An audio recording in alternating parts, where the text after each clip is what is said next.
Confidence in Italy because a two-day debt sale started today and showed that Italy paid sharply lower rates to borrow money. That is great news. The Italian Treasury sold up to 11.5 billion euros of short-term debt.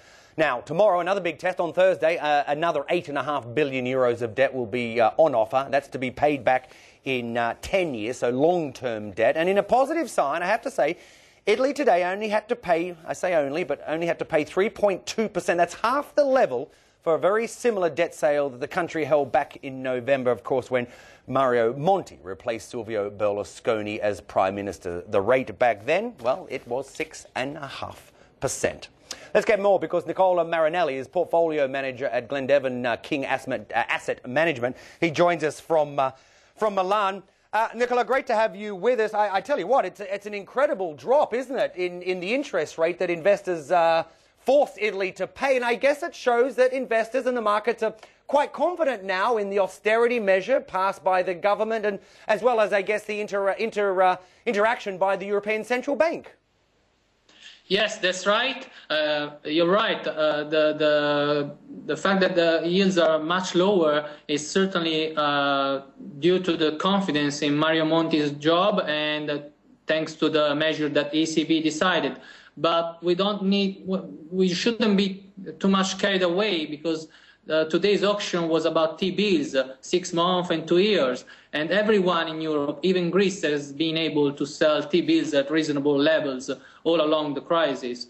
Tomorrow's auction is going to be more important because, as you said, the 10-year will be auctioned, and even if I still think that tomorrow's auction is going to go smoothly, the problem is that the confidence for longer-term investors, those who buy longer maturity Italian government bonds, is not really about how good Monti is in implementing the austerity measures, but is if there is life after Monti.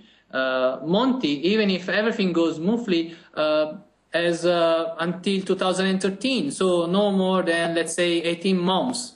The problem now is for those who invest in Italy as a country in the longer term, if Italy, the political environment, the parties, the coalition after Monti, when a new government is going to be elected, are going to stay on Monti's track in terms of fiscal deficit, primary surplus, and also if they are able to implement and to take bold decisions on the structural reforms that Italy needs. Absolutely, reforms and growth. That's what the investors want to see. So big test tomorrow, but just very briefly, also a huge test next year for Italy between the months of February and April. They've got to pay off $210 billion worth of debt that's going to mature.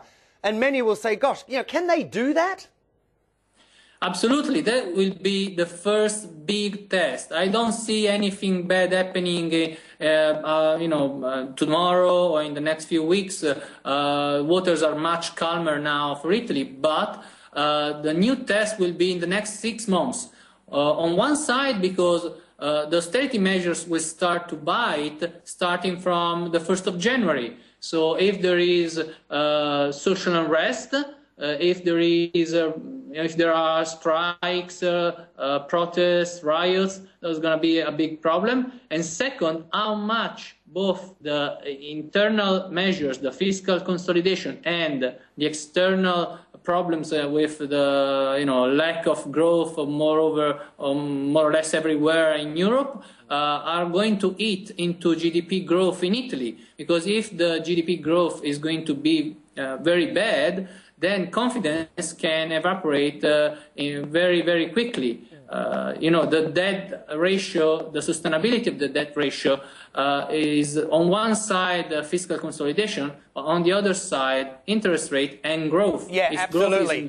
And Nicola, I'm sorry, I'm going to have to interrupt you there, but look, thank you very much. We really appreciate your input and your time today. Nicola BBC joining us from Milan there. So big test tomorrow, big test next year for Italy. But let's move on because India and Japan